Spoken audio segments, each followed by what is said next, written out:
Հեշտ ձեր մտքով անցել է, թե ինչու է Աստված պատվիրան տալիս մարդուն եւ որն է այդ պատվիրանի նպատակը։ Գիտեք, հենց որ մենք հասկանանք, թե Տեր Աստված ինչ է ասում պատվիրանի մասին, մեր առջև լրիվ նոր հորիզոն կբացվի։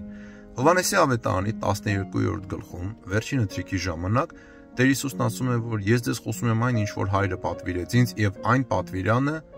հավիտենական կյանք է։ Այսինքն Աստուծո պատվիրանը, որ մեզ տրված է այս կյանքում,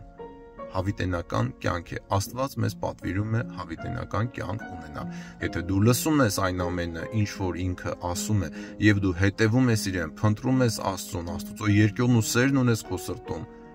այդ պատվիրանը հավիտենական կյանք է։ Շատ մարդիկ այսպես չեն մտածում, մարդիկ մտածում են, որ պատվիրանը երևի ճիշտ ապրելու օրենքն է, դա նույնպես ճիշտ է, բայց ինչ օգուտ, եթե դու ճիշտ ապրես ու վերջում էլի գնաս դժոխք։ Աստուծո պատվիրանը տրված է, որպեսզի մենք հավիտենական կյանք ունենանք։ Սիրելի բարեկամներ, մենք այս ամենը որ հասկանանք, մենք մեղքի նկատմամբ ատելություն կունենանք, որովհետև կհասկանանք, որ այդ պատվիրանին հակառակ գնալը, Աստուծո պատվիրանին հակառակ գնալով, դու հույս չես ունենա, որ դու հավիտենական կյանք կունենաս։